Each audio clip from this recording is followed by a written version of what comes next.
추석 전날의 아침 공기는 유난히 차가웠습니다.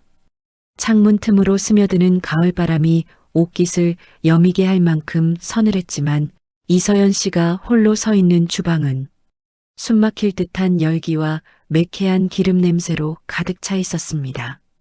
환풍기가 윙윙거리며 쉴 새 없이 돌아가고 있었지만 며칠째 계속된 전 부치기로 인해 집안 구석구석에는 기름전 내가 깊게 배어버린 뒤였지요.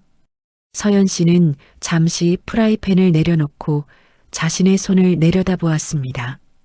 가녀린 손목은 이미 퉁퉁 부어올라 있었고 손등에는 뜨거운 기름이 튀어 생긴 붉은 물집들이 훈장처럼 남아 있었습니다. 파스를 덕지덕지 붙인 손목이 욱신거릴 때마다 그녀는 입술을 지그시 깨물었습니다.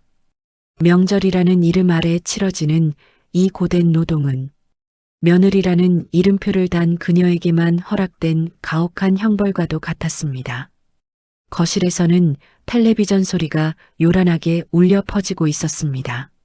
명절 특집 예능 프로그램에서 나오는 웃음소리, 그리고 시어머니 최말자 여사의 걸걸한 웃음소리가 뒤섞여 주방까지 넘어왔습니다. 남편 박민호 씨는 어머니의 말에 맞장구를 치며 킬킬거리고 있었지요. 그들은 서연 씨가 땀을 뻘뻘 흘리며 갓 부쳐낸 동그랑땡과 꼬치전을 씻기도 전에 접시째 가져다 먹으며 희희낙낙하고 있었습니다. 서연 씨가 잠시 허리를 펴고 마른 목을 축이려 물 한 잔을 따랐습니다. 그 찰나의 휴식조차 용납할 수 없다는 듯 최 여사의 날카로운 목소리가 비수처럼 날아왔습니다. 예, 전이 좀 짜다. 간장 좀 덜 넣으라니까 솜씨하고는. 물 마실 시간 있으면 동그랑땡이나 더 붙여라. 내 시누이 올 때 싸줘야 할 거 아니니? 서연 씨는 컵을 내려놓고 아무 대꾸 없이 다시 프라이팬 앞으로 몸을 돌렸습니다. 대꾸해봐야 돌아오는 것은 어디서 말대꾸냐는 호통뿐이라는 것을 지난 5년간의 결혼 생활을 통해 뼈저리게 배웠기 때문입니다. 고아원에서 자라 시장통 채소 장수 부부에게 입양된 그녀를 졸부인 시어머니는 늘 근본 없는 아이라며 무시해왔습니다. 치익! 반죽이 기름에 닿는 소리와 함께 뜨거운 기름이 다시 손등으로 튀었습니다. 서연 씨는 따가운 손등을 문지르며 친정 부모님을 떠올렸습니다. 비록 가난했지만 양부모님인 이춘식 씨와 김순자 씨는 서연 씨를 친딸 이상으로 귀하게 키워주셨습니다. 대학 등록금을 마련하려 당신들의 생계수단인 낡은 트럭을 팔았던 분들이었습니다. 오늘 오후에 오신다고 했는데 서연 씨는 초조한 눈빛으로 벽시계를 올려다보았습니다. 시침이 어느덧 오후 3시를 향해 가고 있었습니다. 이번 명절에는 제발 오지 마시라고 당부했지만 양어머니 순자 씨의 고집을 꺾을 수는 없었습니다. 사돈어른 댁에 널 빈손으로 보내서 5년 내내 마음이 쓰였다. 이번에 아빠가 짠 참기름이 기가 막혀. 그거랑 송편 좀 갖다 드리고 내 얼굴만 잠깐 보고 올게. 수화기 너머로 들려오던 어머니의 목소리가 귓가에 맴돌았습니다. 서연 씨는 불안한 마음을 감출 수 없었습니다. 시어머니 최 여사가 가난한 사돈을 얼마나 경멸하는지 너무나 잘 알고 있었기 때문입니다. 그때였습니다. 현관 초인종이 조심스럽게, 아주 조심스럽게 울렸습니다. 딩동. 그 소리가 마치 서연 씨의 심장을 두드리는 것만 같았습니다. 누구냐? 이 시간에 올 사람이 없는데. 최 여사가 사과를 씹으며 거실 소파에서 소리쳤습니다. 서연 씨는 젖은 손을 앞치마에 급히 닦으며 현관으로 달려갔습니다. 인터폰 화면에는 낡은 점퍼를 입은 아버지와 보자기 꾸러미를 품에 안은 어머니의 모습이 보였습니다. 잔뜩 긴장한 표정으로 현관 카메라를 올려다보는 두 분의 모습에 서연 씨의 가슴이 쿵 내려앉았습니다. 엄마, 아빠. 서연 씨는 떨리는 손으로 현관문을 열었습니다. 차가운 복도 바람과 함께 익숙한 흙냄새, 그리고 고소한 참기름 냄새가 훅 끼쳐 들어왔습니다. 서연아, 잘 지냈냐? 얼굴이 왜 이리 반쪽이 됐어? 어머니 순자 씨가 거친 손으로 서연 씨의 뺨을 어루만졌습니다. 그 투박한 손길이 닿자마자 서연 씨는 참고 있던 눈물을 쏟을 뻔했습니다. 하지만 감상에 젖을 시간조차 없었지요. 등 뒤에서 들려오는 싸늘한 기척 때문이었습니다. 아이고, 이게 무슨 냄새야? 시장통 냄새가 진동을 하네. 최 여사가 코를 막으며 현관으로 걸어 나왔습니다. 그녀의 눈빛은 반가움이 아닌 노골적인 경멸로 가득 차 있었습니다. 남편 민호 씨도 뒤따라 나와 인상을 찌푸리며 장인 장모를 훑어보았습니다. 사돈어른, 연락도 없이 어쩐 일이십니까? 저희 지금 제사 준비하느라 정신없는데요. 민호 씨의 말투에는 예의라고는 찾아볼 수 없었습니다. 아버지 춘식 씨가 쭈뼛거리며 쥐고 있던 모자를 벗어 가슴에 안았습니다. 아니, 우리 서연이 고생하는 것도 안쓰럽고, 이거 이번에 짠 참기름이랑 떡 좀 가져왔습니다. 문전만 좀 드리고 가려고. 춘식 씨가 내민 보자기에서는 고소한 향기가 진동했습니다. 부모님의 피땀 어린 정성이었습니다. 하지만 최 여사는 그 보자기를 쳐다보지도 않고 쏘아붙였습니다. 참기름? 요즘 세상에 누가 촌스럽게 그런 걸 짜먹어요? 백화점 가면 유기농으로 널린 게 참기름인데. 그리고 연락도 없이 불쑥 찾아오시는 건 무슨 경우랍니까? 배운 게 없어서 예의도 모르시는 건가? 서연 씨의 얼굴이 치욕감으로 붉게 달아올랐습니다. 아무리 그래도 부모님 면전에서 할 소리는 아니었습니다. 어머님 말씀이 너무하시잖아요. 저희 부모님이십니다. 서연 씨가 떨리는 목소리로 항변했지만 최 여사는 콧방귀를 뀌었습니다. 틀린 말했니? 너희 집구석 수준이 딱 이 모양이라 내가 시집 와서도 그 모양인 거야. 냄새나니까 들어오지 마시고 밖에서 얘기하세요. 집 안 공기 탁해지니까. 순자 씨의 얼굴이 붉게 달아올랐습니다. 춘식 씨는 고개를 푹 숙인 채 어쩔 줄 몰라 했습니다. 현관에 비참한 정적이 흘렀습니다. 서연 씨는 주먹을 꽉 쥐었습니다. 가슴속 깊은 곳에서 끓어오르는 모멸감이 더 참기 힘든 고통으로 다가왔습니다. 이것은 단순한 무시가 아니었습니다. 서연 씨가 지켜온 마지막 자존심에 대한 모독이었습니다. 현관 앞의 공기는 숨막힐 듯 팽팽했습니다. 모멸감에 얼굴이 붉어진 순자 씨는 떨리는 손으로 보자기를 다시 한번 내밀었습니다. 딸을 시집 보낸 죄인이라 여기는 부모의 마음은 굽혀지지 않았습니다. 사돈, 그래도 이거 한번 드셔보세요. 정말 좋은 국산 깨로 짠 겁니다. 우리 서연이 좀 잘 봐달라는 뜻으로. 순자 씨의 목소리는 애처롭게 떨리고 있었습니다. 하지만 최 여사의 표정은 조금도 변하지 않았습니다. 오히려 그 끈질김이 역겹다는 듯 미간을 더 깊게 찌푸렸지요. 아, 글쎄 안 먹는다니까요. 말귀를 못 알아들으시나? 이런 냄새 맡으면 머리가 아프다고요. 최 여사의 손이 신경질적으로 허공을 갈랐습니다.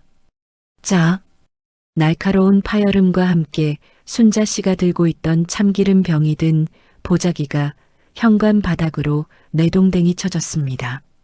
쨍그랑 유리병이 깨지며 짙은 갈색 액체가 사방으로 튀었습니다.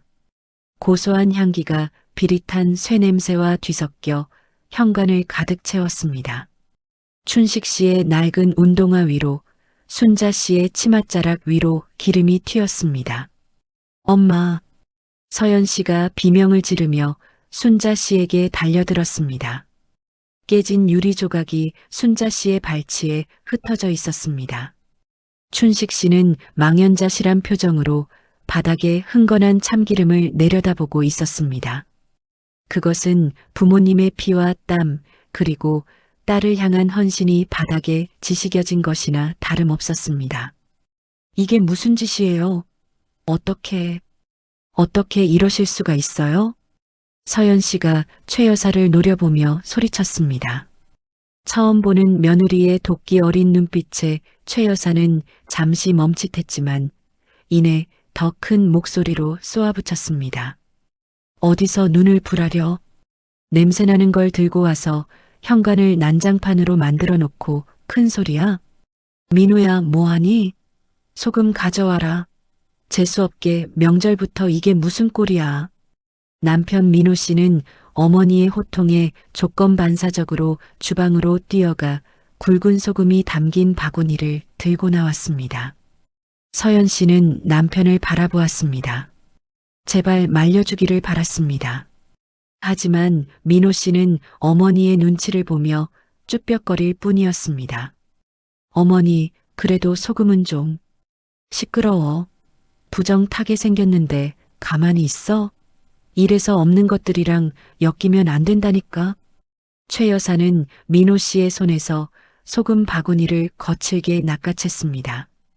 그리고 망설임 없이 춘식 씨와 순자 씨를 향해 흩뿌렸습니다. 촤악! 하얀 소금 알갱이들이 허공을 날아 부모님의 낡은 점퍼 위로, 주름진 얼굴 위로 우박처럼 쏟아졌습니다.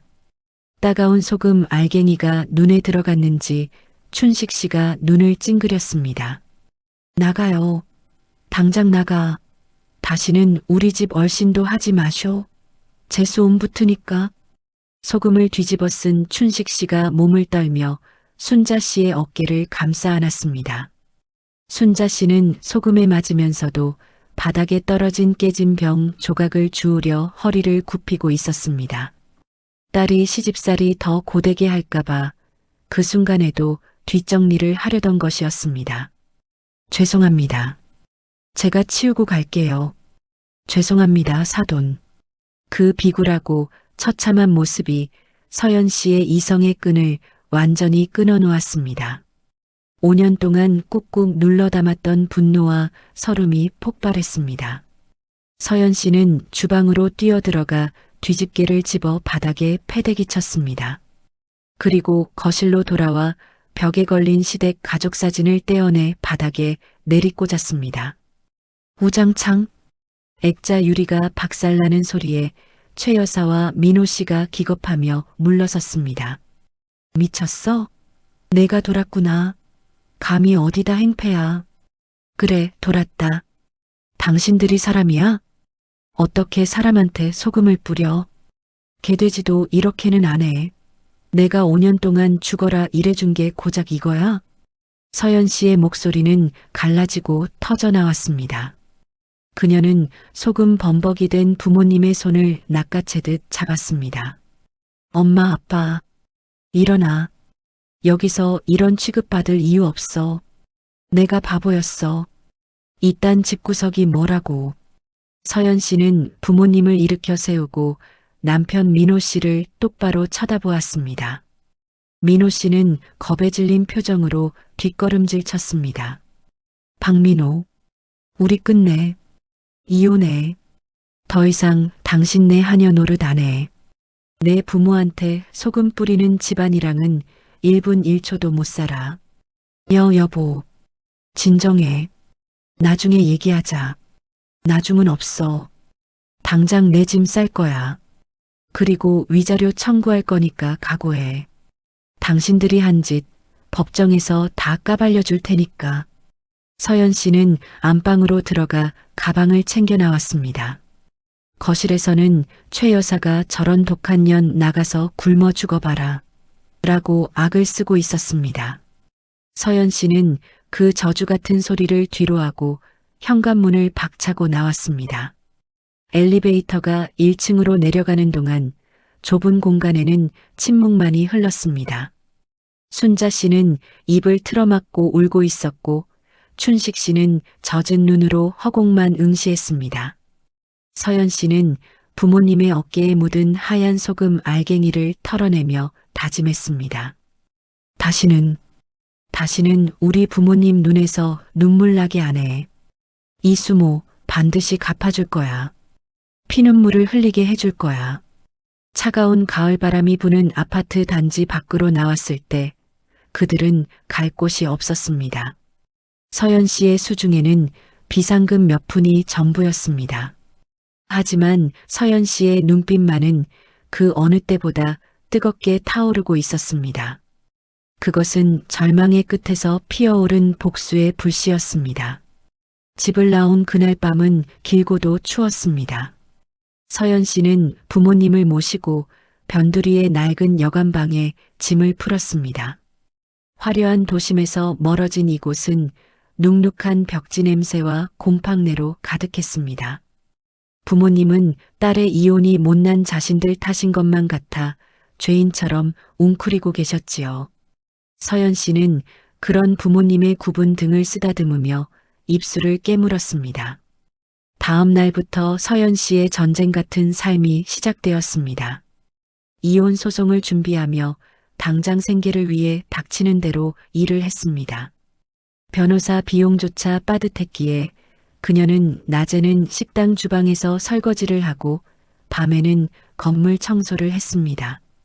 차가운 물에 손이 트고 몸이 부서질 것 같았지만 시댁에서 겪었던 정신적인 고통을 떠올리면 육체적인 노동은 차라리 견딜만 했습니다. 그러던 어느 날 식당에서 일하던 중 텔레비전 뉴스 속보가 서연 씨의 시선을 사로잡았습니다. 재계 서열 1위 해성그룹의 강태준 회장이 30년 전 잃어버린 막내딸을 찾는다는 소식입니다. 강 회장은 전 재산을 걸고서라도 딸을 찾겠다며 대대적인 캠페인을 예고했습니다. 화면에는 휠체어에 앉은 강 회장이 떨리는 목소리로 딸의 어린 적 사진과 특징을 설명하는 장면이 나오고 있었습니다. 우리 딸은 목 뒤에 작은 화상 흉터가 있습니다. 3살 때 별장 화재 사고로 생긴 겁니다. 제발 살아만 있어 다오. 그 순간 서연 씨는 들고 있던 숟가락을 떨어뜨렸습니다. 목 뒤에 화상 흉터. 그것은 서연 씨가 어릴 때부터 흉측하다며 콤플렉스로 여겨 항상 머리카락으로 가리고 다니던 바로 그 흉터. 심장이 미친 듯이 뛰기 시작했습니다. 그날 밤 서연 씨는 양어머니 순자 씨에게 조심스럽게 물었습니다.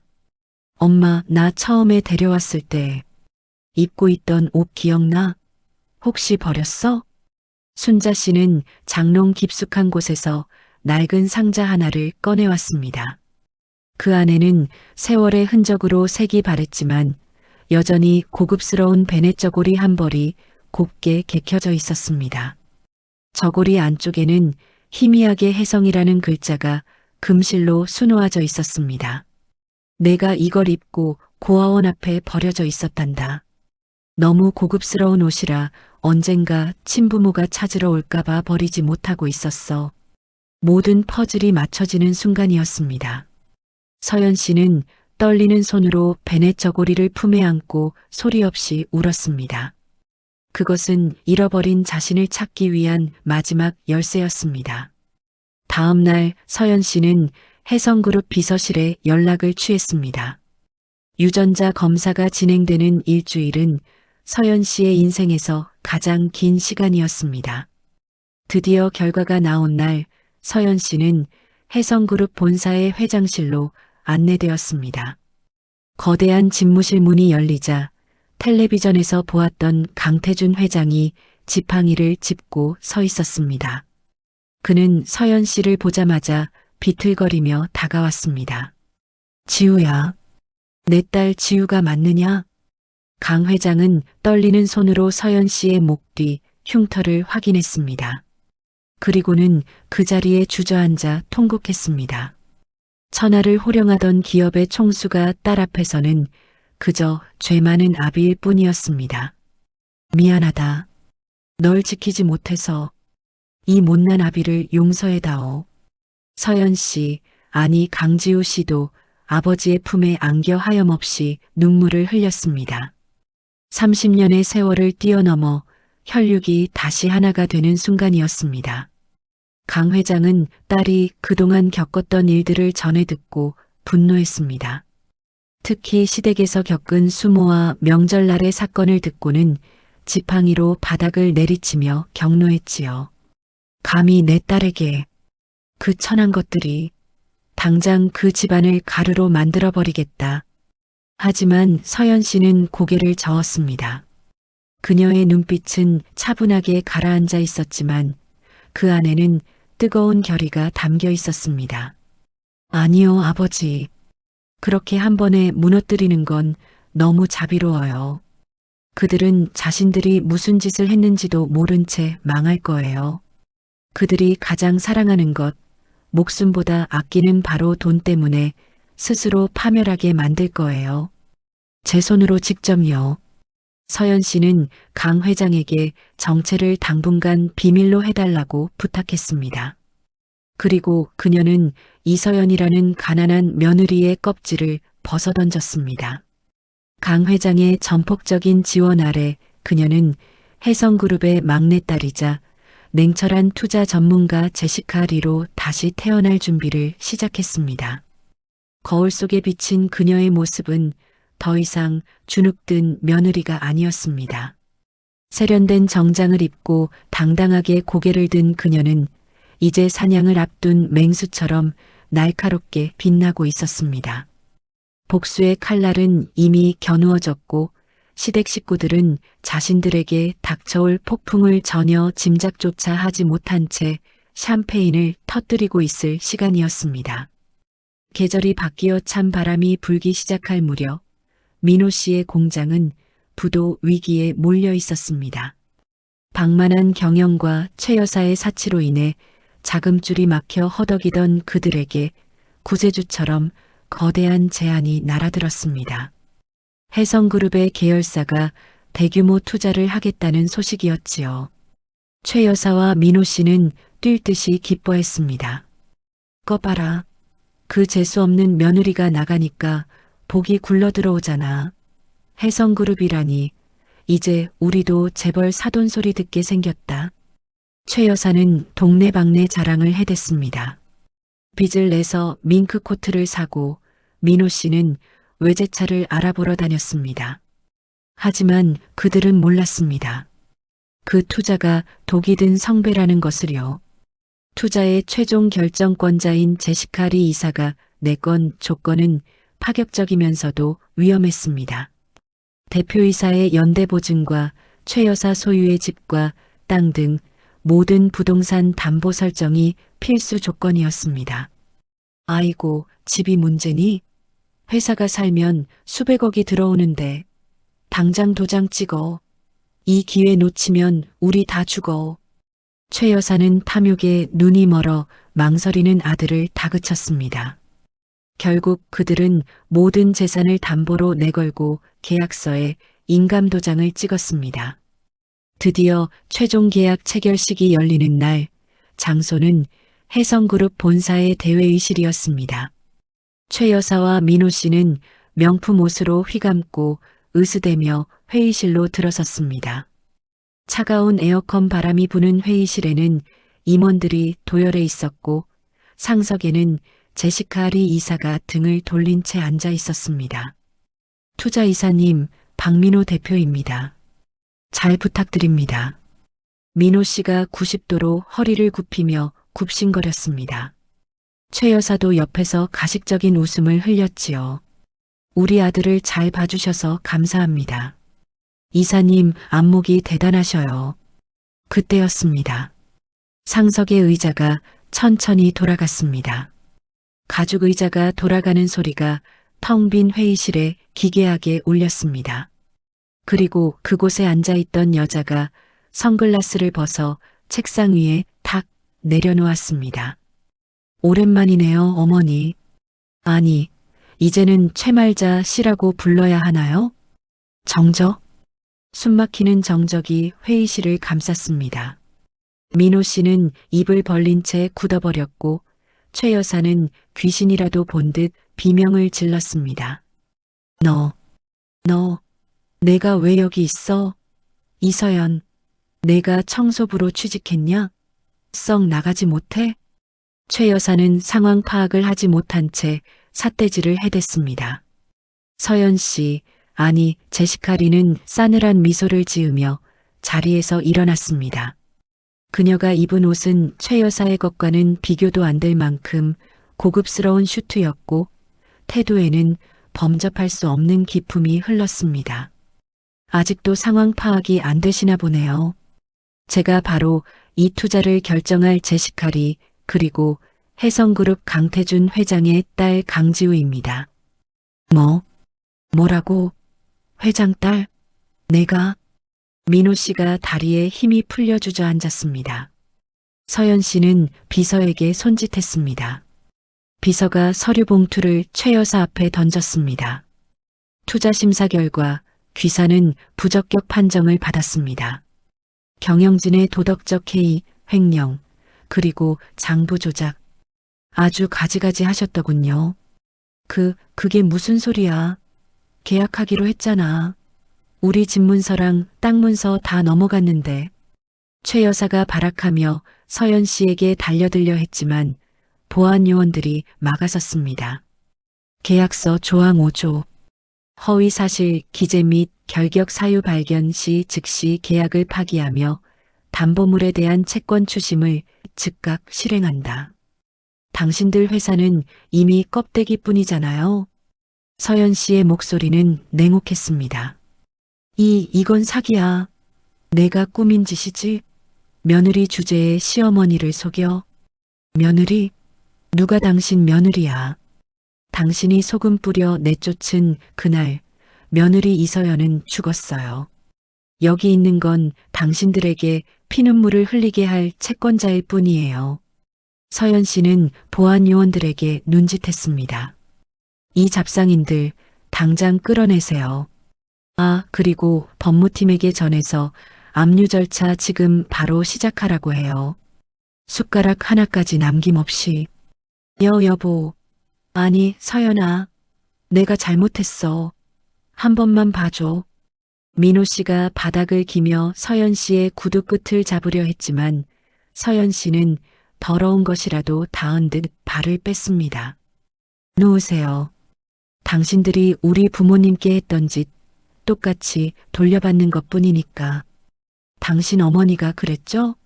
나가서 굶어 죽으라고. 이제 그 말 당신들이 실천할 차례예요. 처절한 비명과 애원 소리가 회의실 밖으로 멀어져 갔습니다.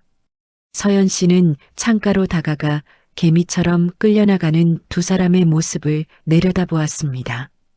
가슴속에 맺혀있던 응어리가 쑥 내려가는 기분이었습니다. 하지만 그것은 통쾌함보다는 씁쓸함에 가까운 감정이었습니다. 탐욕이 부른 파멸의 끝은 언제나 그렇듯 비참하고 초라했습니다. 첫눈이 내리는 날이었습니다. 거리에는 구세군의 종소리가 울려 퍼지고 있었지요. 서연 씨는 두툼한 목도리를 두르고 무료 급식소의 배식대 앞에 섰습니다. 옆에는 양어머니 순자 씨와 양아버지 춘식 씨가 하얀 위생모를 쓰고 국을 푸고 있었습니다. 최 여사와 민호 씨가 몰락한 지 벌써 2달이 지났습니다. 집과 공장, 숨겨둔 폐물까지 모두 압류당한 그들은 빚쟁이들에게 쫓겨 찜질방조차 갈 수 없는 신세가 되었습니다. 한때 떵떵거리던 졸부의 위세는 온데간데 없고 이제는 하루 한 끼를 해결하기 위해 무료 급식소를 전전하는 처지가 되었지요. 급식소 문이 열리고 허름한 옷차림의 사람들이 줄지어 들어왔습니다. 서연 씨는 묵묵히 밥을 펐습니다. 따뜻한 밥 한 공기가 누군가에게는 생명이 된다는 것을 그녀는 너무나 잘 알고 있었습니다. 그때였습니다. 줄의 끝자락에 낯익은 얼굴이 보였습니다. 꾀지지한 몰골에 헝클어진 머리, 얇은 점퍼 하나로 추위를 견디고 있는 노파, 바로 채말자였습니다. 그 뒤에는 노숙자와 다름없는 행색의 민호 씨가 서 있었지요. 서연 씨의 손이 잠시 멈칫했습니다. 순자 씨도 그들을 알아보고 놀란 눈치였습니다. 최 여사는 식판을 들고 고개를 푹 숙인 채 다가왔습니다. 배가 너무 고파 자존심이고 뭐고 따질 겨를이 없어 보였습니다. 순자 씨의 차례가 되었습니다. 국을 퍼주어야 할 순간 최 여사가 고개를 들었습니다. 그리고 눈이 마주쳤습니다. 최 여사의 식판이 덜덜 떨렸습니다. 자신이 소금을 뿌려 내쫓았던 사돈이 지금 자신에게 밥을 퍼주고 있는 상황. 그 비참함과 수치심에 최 여사의 얼굴이 붉게 달아올랐습니다. 도망치고 싶었지만 며칠 굶은 배가 발목을 잡았습니다. 순자 씨는 아무 말 없이 원망도 경멸도 없는 눈빛으로 따뜻한 국을 한 국자 가득 떠서 최 여사의 식판에 담아주었습니다. 그리고 서연 씨는 하얀 쌀밥을 꾹꾹 눌러 담아주었지요. 많이 드세요. 날이 찹니다. 순자 씨의 그 한마디, 욕설도 조롱도 아닌 그 따뜻한 한마디가 최 여사의 가슴을 후벼 팠습니다. 차라리 욕을 하고 소금을 뿌렸다면 덜 비참했을까요? 최 여사는 식판을 든 채 엉엉 울음을 터뜨렸습니다. 민호 씨도 차마 고개를 들지 못하고 흐느꼈습니다. 그것은 서연 씨가 할 수 있는, 그리고 양부모님이 보여줄 수 있는 가장 우아하고도 잔인한 복수였습니다. 악을 악으로 갚는 것이 아니라 선으로 부끄러움을 깨닫게 하는 것. 식사를 마친 최 여사와 민호 씨가 도망치듯 급식소를 나갈 때 서연 씨가 그들을 불러 세웠습니다. 잠깐만요. 두 사람은 얼어붙은 듯 멈춰 섰습니다. 서연 씨는 지갑에서 지폐 몇 장을 꺼내 민호 씨의 거친 손에 쥐어주었습니다. 이걸로 사우나라도 가서 씻으세요. 그리고 다시는 우리 부모님 그리고 내 앞에 나타나지 마세요. 그땐 국물도 없을 줄 아세요. 이게 제가 베푸는 마지막 자비입니다. 민호 씨는 돈을 쥐고 오열하며 고개를 끄덕였습니다. 최 여사는 차마 서연 씨를 쳐다보지도 못하고 등을 돌려 어둠 속으로 사라졌습니다. 그것이 그들과의 마지막이었습니다. 급식 봉사가 끝나고 서연 씨는 양부모님을 모시고 강 회장의 저택으로 향했습니다. 오늘은 두 가족이 처음으로 함께 모여 식사하는 날이었습니다. 화려한 샹들리에 아래 넓은 식탁에 강 회장과 춘식 씨, 순자 씨, 그리고 서연 씨가 둘러앉았습니다. 귀한 딸을 이렇게 훌륭하고 바르게 키워주셔서 감사합니다. 죽을 때까지 그 은혜 잊지 않겠습니다. 강 회장이 춘식 씨의 손을 잡고 깊이 고개를 숙였습니다. 재벌 회장이 아닌 한 아버지로서의 진심이 담긴 감사였습니다. 아닙니다, 회장님. 우리 서연이가 저희에게 준 기쁨이 더 컸습니다. 친부모님을 찾아서 저희도 얼마나 기쁜지 모릅니다. 춘식 씨도 눈시울을 붉히며 맞절을 했습니다. 낳아준 정과 길러준 정이 한자리에 모여 서로를 존중하고 감사해야 하는 모습. 서연 씨는 그 모습을 보며 비로소 진정한 행복이 무엇인지 깨달았습니다. 핏줄로 이어졌다고 해서 다 가족이 아니었습니다. 돈이 많다고 해서 행복한 것도 아니었습니다. 서로의 아픔을 보듬어주고 따뜻한 밥 한 끼를 나누며 마음을 전하는 사람들. 그들이야말로 진짜 가족이었습니다.